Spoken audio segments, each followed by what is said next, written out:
All the Mods 9, one of the most popular mod packs out there with crazy tech mods, insane magic, and gear so overpowered it'll make balanced testers cry.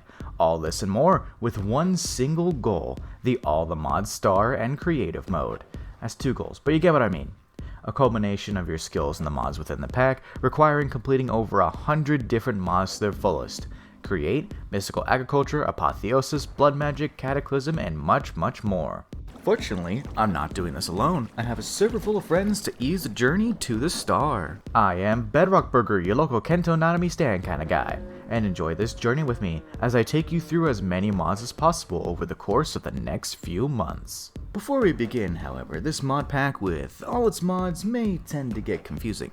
To help ease the confusion, whenever I talk about a certain mod, I will put the icon in the bottom corner of this video. If it's a general progression thing or an all the mods progression, I won't put any icon. This video will jump around quite a bit, as I jumped around quite a bit while playing, but the two mods I'm dedicating to for this run start is the Power mod and the Refined Storage mods. There will be a good amount of back and forth. Subscribe! Upon entering the world, we'd had spawned directly underneath a skyship from the When Dungeons Arise mod. It was very dangerous, so no one dared to step foot on it quite yet. There were a few structures from various mods around, which I found an iron pickings, since chests on servers for this pack are per player, so everyone can loot. I did the usual starting stuff while scouting out a good house location, getting wood, getting a crafting table, a furnace, and so on. I found a good location to start a home, but there was a bit of a silverfish infestation there. Upon clearing the infestation, I made a very small starter house, where my chest monster would be for quite some time. I called it the Bengalow, as my build was going to be styled like a bungalow, and my name is Ben, therefore, Bengalow. Working through progression of the basic quests, I made a very useful ore hammer, which turned raw ores into dust, which could then be smelted into individual bars. So it doubled it. Just a few copper ore, and I made myself a full set of copper armor, which actually aged, which is pretty neat. After that, I crafted a backpack with leather, string, and a chest. There are two backpack mods in this pack, Traveler's Backpacks and Sophisticated Backpacks, but Sophisticated is way better. Trust. I also crafted a dank storage for a quest, which is one of the better storage mods in this pack, but not the one I'd use primarily. The quest completion gave me diamonds and a silent gear tool, which was equivalent to a diamond pickaxe. So of course I did the only normal thing to do, rush the nether portal.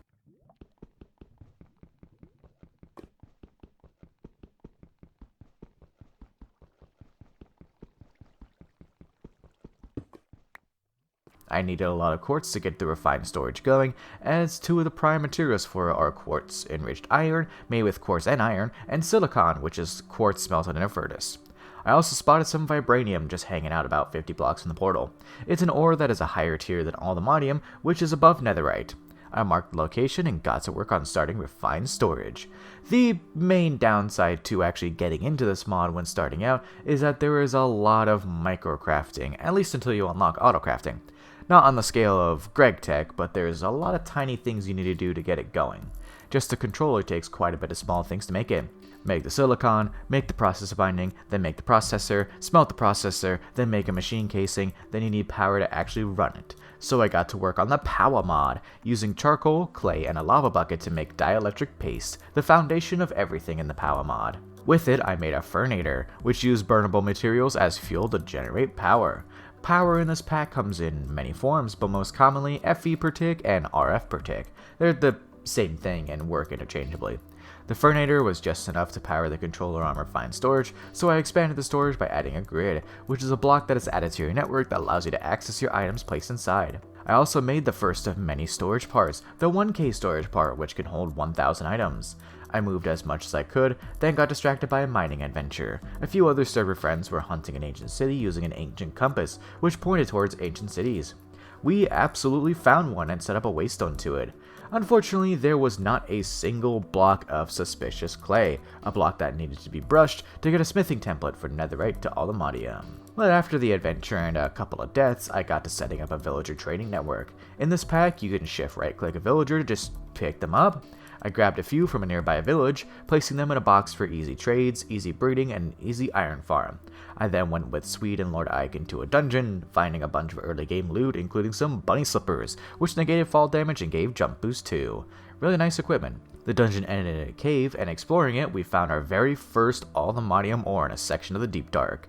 Couldn't mine it though, as we needed netherite. Speaking of netherite, I discovered the arena for the Harbinger boss from Cataclysm, which has a lot of strong enemies, but more importantly, a secret room that has 4 ancient debris stored in it. Did I forget about those in my storage for ages? Absolutely. From the dungeon we had explored, there were a ton of spawners broken, which all yielded spirit orbs from the Paraglider mod, which allowed us to interact with a small statue and increase our health up to a certain maximum of 64 health. I then took some time to work on my bungalow, using mahogany I had been acquiring over time to build it. Now, for a montage, sadly without replay mod as this is Forge.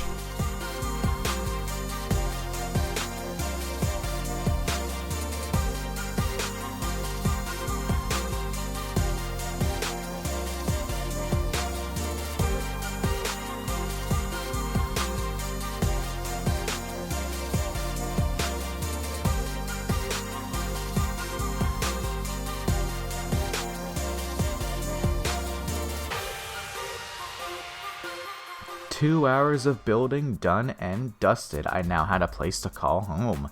Still had the small building outside since my storage was still capped. To get back to progression, I made an EXP crystal, which allowed me to store all my experience that I had been building up. I also made a feeding upgrade to my backpack, which fed me food I store in it whenever I needed it. But back to refined storage, I made a crafting grid, which was a grid, but allowed you to craft with it, as well as a wireless connection and wireless crafting grid. Now I'm fancy and wireless. Go me. I then crafted an aerial pearl to make a power wireless transmitter, which allowed my power to be transmitted straight to equipment I have on me. You needed to click on a zombie with the aerial pearl to make a player aerial pearl. With the transmitter made, I also made a binding card to bind it to me. I then began to crack away at my goal for this episode, the 1024K storage card for refined storage, which is a million. It was a lot of microcrafting.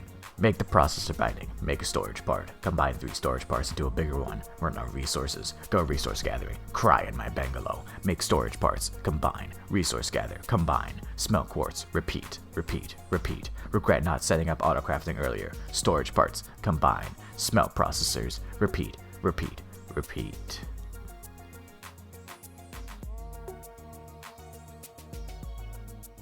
That was weird.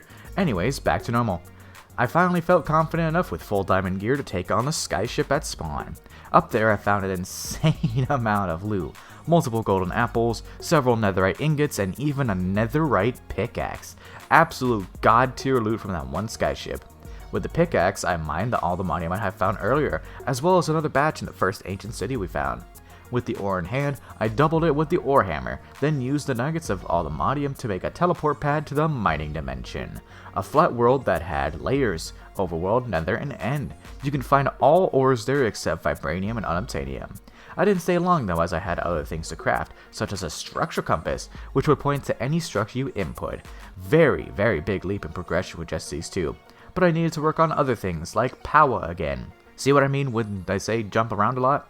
Continuing along with progression, I made the Energizing Orb, which used power to transform items into another shape. With iron and gold, I could move to the next tier of power, making energized steel. I crafted end gates and an ender cell, which allowed wireless power once I figured that out.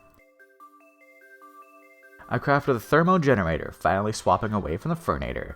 Just a quick tip is that the thermo generator is the best bang for your buck in this mod.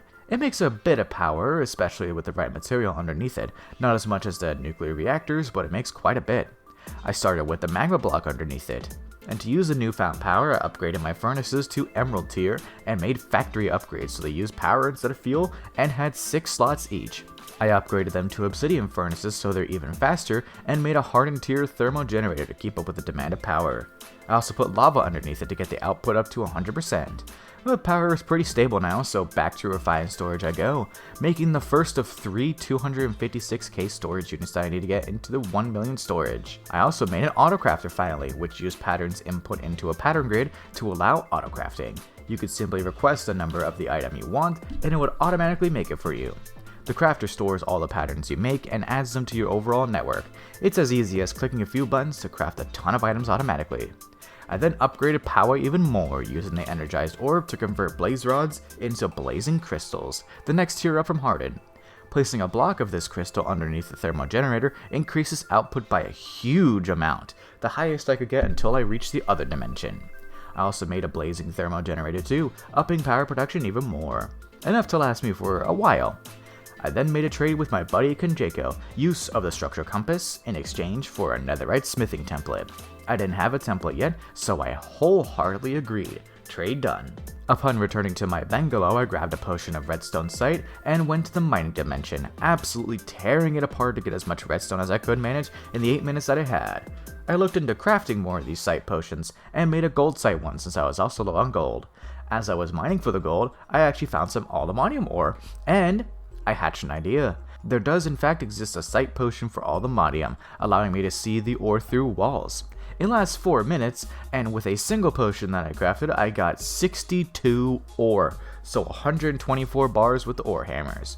Absolutely insane haul. I still hadn't found the template to upgrade at this time, so I went about making the tools the expensive way, making plates and rods to make the tools, which costed up to 3 bars each. I then went back to the mining dimension with my new pickaxe and used a netherite sight potion in the nether layer to get almost 2 stacks of ancient debris. I upgraded my tools to netherite, then grabbed the vibranium I spotted earlier and mined it with my new aluminium tools. I searched quite a bit for more vibranium, but didn't find too much. I also upgraded my furnaces to netherite and 1 aluminium furnace, even faster than before. At this point in the server, all my allies had obtained flight in some capacity, so I decided to join them, but in a techie way. I went up the line to craft an emerald jetpack, which used power to allow me to fly and hover. It's pretty fast too. To keep up with the power drain that the jetpack used, I upgraded to the next power tier, Niotic, which required me to use energizing orbs on diamonds to make Niotic crystals.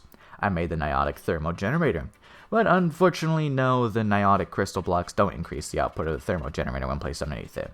I then returned to the mining dimension and absolutely ravaged it, searching for as many materials as I needed to get through this final stretch of the 1 million storage I sought.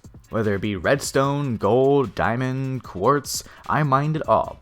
And finally, at long last, I had one, about 20 hours into my recording. 1 million storage. It's called 1024K, but it's a million. It was an incredible relief to finally move my chest monster into the storage and deconstruct the sad tiny house I was using as my storage base. With every item moved in, I was using a whopping 0% of my current storage. This would last me very far, and even where I am now in recording, I'm only at 6% use. A good place to end this episode on, as it's a huge milestone. All the Mods 9 will be a bit weird when it comes to ending episodes. There's a lot. Thank you all for coming and watching. I'll see you in the next episode, which should be in about 1 to 2 weeks depending on planning. Stay tuned for that, and don't forget to subscribe. Bedrock Burger, out.